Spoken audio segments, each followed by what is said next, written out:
Materi yang akan kita pelajari, yang pertama, penyakit pada organ pernapasan. Yang kedua, musyawarah. Yang ketiga, membuat pertanyaan. Dan yang keempat, persiapan peragaan tadi.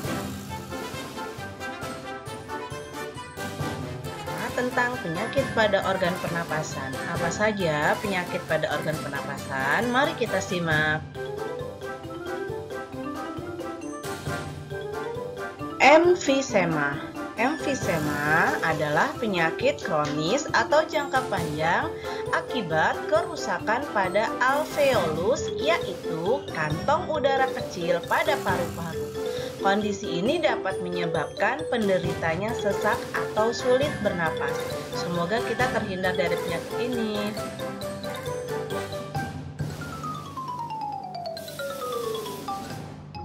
Yang kedua adalah penyakit asma. Asma sudah sering kita dengar ya. Asma adalah jenis penyakit jangka panjang atau kronis pada saluran pernapasan yang ditandai dengan peradangan dan penyempitan saluran napas yang menimbulkan sesak atau sulit bernapas. Selain sulit bernapas, penderita asma juga bisa mengalami gejala lain seperti nyeri dada, batuk-batuk, dan mengi. Mengi itu napasnya berbunyi ya, seperti hik. Seperti itu namanya mengi. Asma bisa diderita oleh semua golongan usia, baik muda atau tua. Semoga kita juga bisa terhindar dari penyakit asma.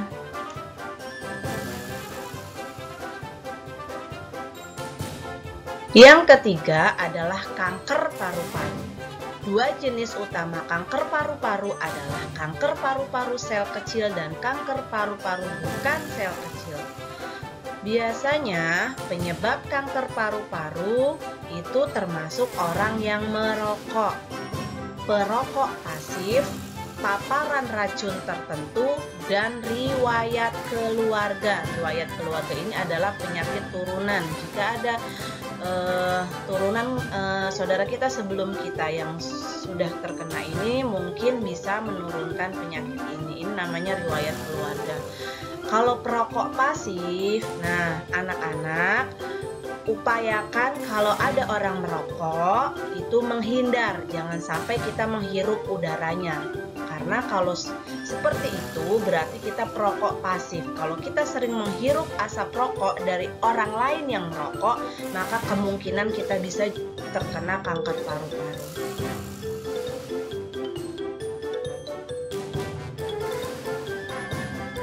Yang keempat adalah tuberkulosis atau disingkat TBC. TBC yang juga dikenal dengan TB adalah penyakit paru-paru akibat kuman Mycobacterium tuberculosis. TBC akan menimbulkan gejala berupa batuk yang berlangsung lama lebih dari 3 minggu. Biasanya berdahak dan terkadang mengeluarkan darah. Kenapa bisa mengeluarkan darah? Karena kuman ini merusak paru-paru sehingga ketika batuk, darah keluar dari mulut yang menderita TBC. Jangan sampai kita terkena TBC, maka dari itu jagalah kebersihan tempat tinggal kita.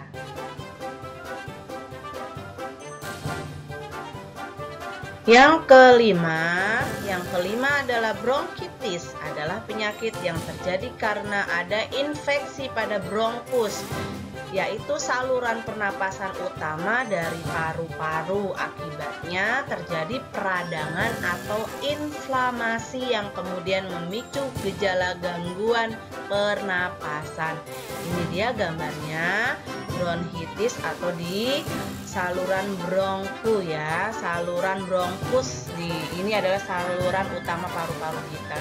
Jika terinfeksi maka bisa menyebabkan penyakit bronkitis.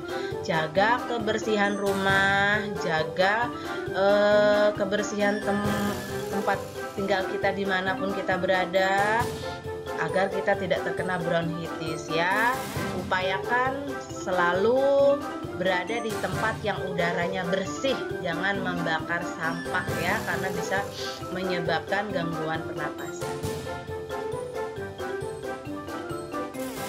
Keenam atau yang terakhir adalah influenza atau flu. Ini sudah sering ya kita mungkin kena influenza, yaitu penyakit atau infeksi virus yang menyerang saluran pernapasan.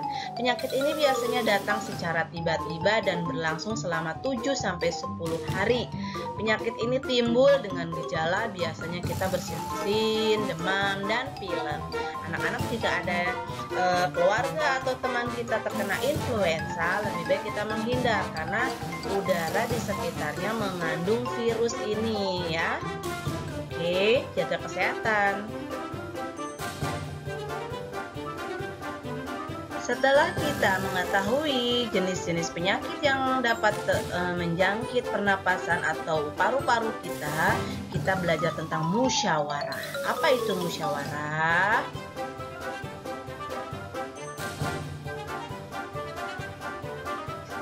Masih ingat kan arti musyawarah? Arti musyawarah berarti kita berkumpul dengan teman atau dengan masyarakat untuk membicarakan suatu keputusan. Nah, ada nilai penting dalam mengambil keputusan pada musyawarah. Yang pertama, karena kita bersama-sama maka ada nilai kebersamaan. Kemudian ada nilai kebebasan mengemukakan pendapat. Pada musyawarah siapapun boleh berbicara, mengemukakan atau menyampaikan pendapat. Yang ketiga, ada nilai menghargai orang lain. Pada saat musyawarah, kita harus mendengarkan pendapat orang lain. Kemudian ada nilai jiwa besar dan lapang dada. Nah, setelah kita memberikan pendapat, setelah menghargai pendapat orang lain, maka kita nilai mana pendapat yang lebih banyak. Kalau pendapat yang lebih banyak, maka itu yang menjadi keputusan. Jadi kita kalau misalkan pendapatnya kurang tepat, maka kita harus berjiwa besar dan lapang dada.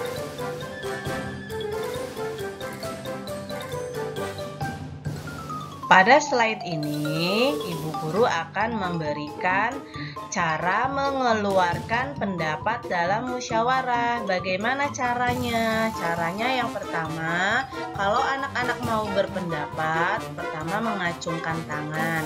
Kemudian berbicara setelah dipersilahkan. Yang ketiga, menunggu pembicaraan selesai jika ada yang sedang berbicara. Pada saat musyawarah, jika ada orang lain sedang berbicara, tunggu sampai selesai. Kemudian baru mengacungkan tangan dan berbicara setelah dipersilahkan. Dan yang keempat adalah caranya kita harus sopan ya, jangan marah-marah pada saat musyawarah. Yang kelima adalah suaranya jelas supaya terdengar oleh orang banyak. Ini adalah cara-caranya mengeluarkan pendapat dalam musyawarah. Kita akan belajar yang ketiga, yaitu membuat pertanyaan. Nah, pada membuat pertanyaan juga anak-anak perlu belajar ya, perlu belajar dengan 5 kata depan saat bertanya. Apa saja? Mari kita simak.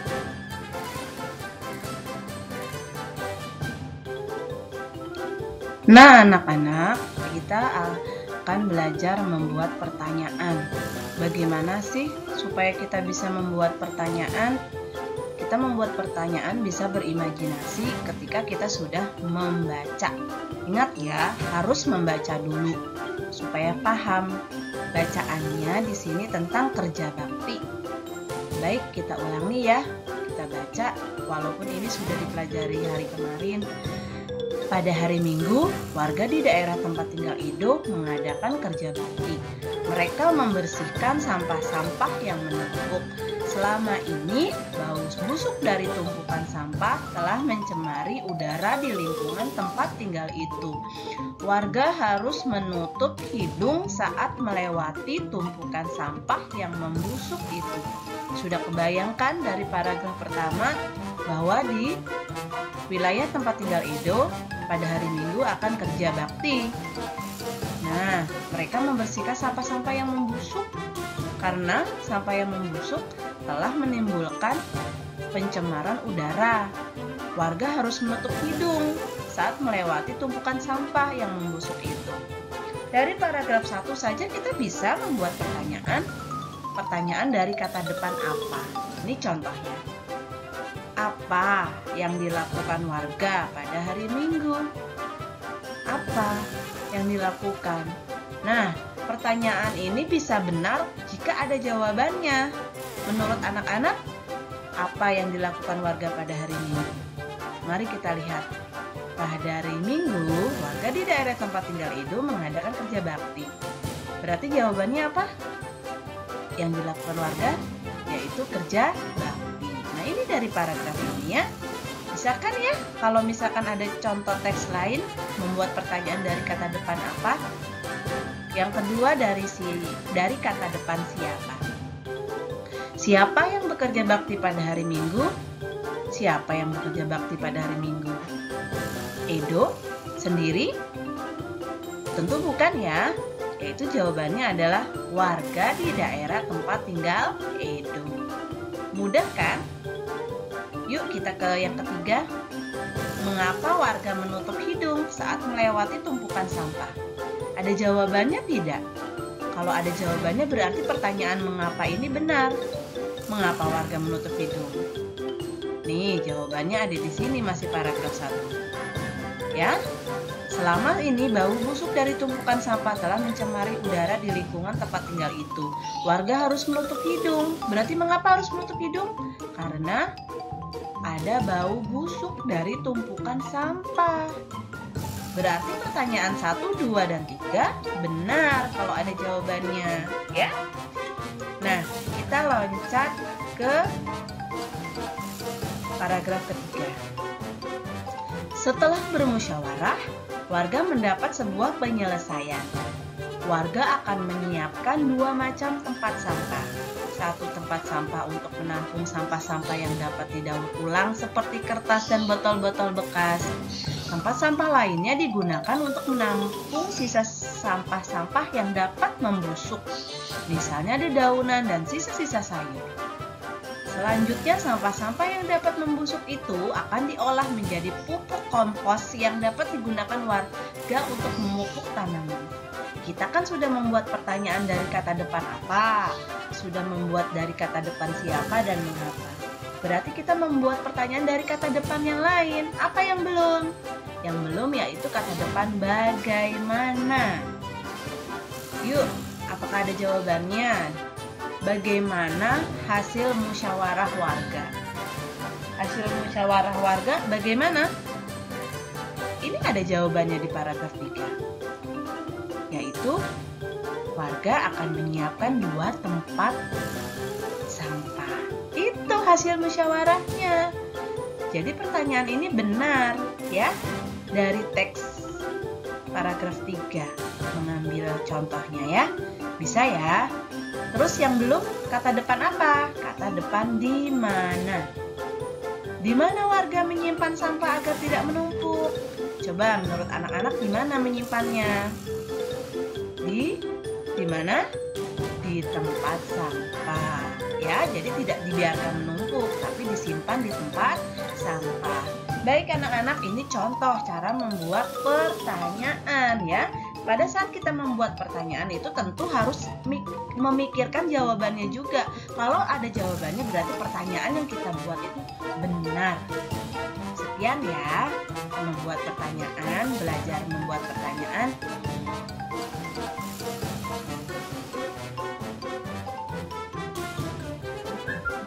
Agar anak-anak lebih paham, coba buat ya.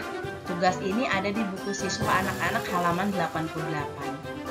Anak-anak bisa membuat pertanyaan dari kata depan apa, siapa, di mana, bagaimana, dan mengapa dari teks tentang musyawarah. Ya, dari teks tentang musyawarah halaman 88. Silakan ya nanti dikerjakan.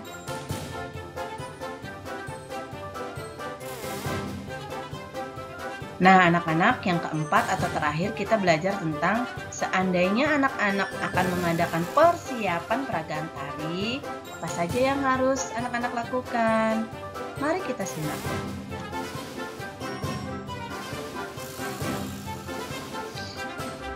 Jika anak-anak ingin melakukan persiapan peragaan tari, yang pertama harus dilakukan adalah menentukan bentuk karya tari. Karya tari ini bentuknya modern atau klasik ya.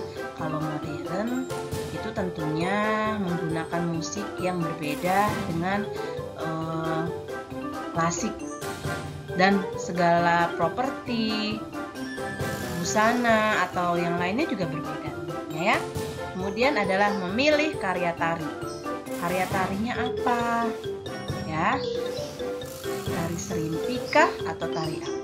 Menentukan jumlah penari. Berapa jumlah penari yang cocok kalau misalkan anak-anak sudah memilih tarinya ya. Kemudian menentukan iringan tarinya. Harus disesuaikan. Jika anak-anak memilih tarian yang klasik, maka iringan tarinya musiknya apa. Kemudian adalah memilih busana. Penting juga ya memilih busana. Di sini memilih busana ini termasuk ke propertinya juga ya. Yuk kita lihat selanjutnya. Lanjut ya. Contoh memilih karya tari nih. Misalkan anak-anak memilih karya tari namanya tari piring atau tari payung atau tari serimpi atau tari janger. Nah, keempat karya tari ini adalah namanya tari klasik ya, atau tari tradisional. Tradisional ini semuanya ya, bukan tari modern. Nah, yuk kita pelestarikan tarian tradisional ya. Nah, contoh ya selanjutnya, mari kita simak.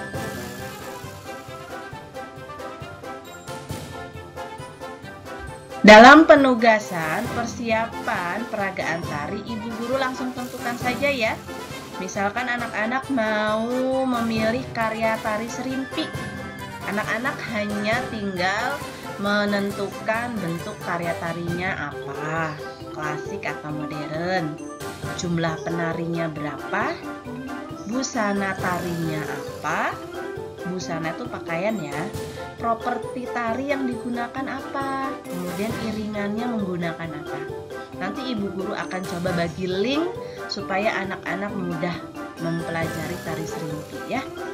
Silakan dikerjakan juga. Di tugas yang pertama, ini tugas kedua ya. Nanti diupload ya tugasnya.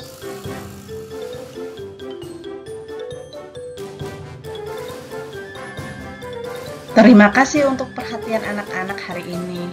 Semoga anak-anak bisa mensyukuri apa yang anak-anak sekarang peroleh. Belajar di rumah, tetap bersyukur, insya Allah ilmu yang didapatkan bermanfaat. Wassalamualaikum warahmatullahi wabarakatuh.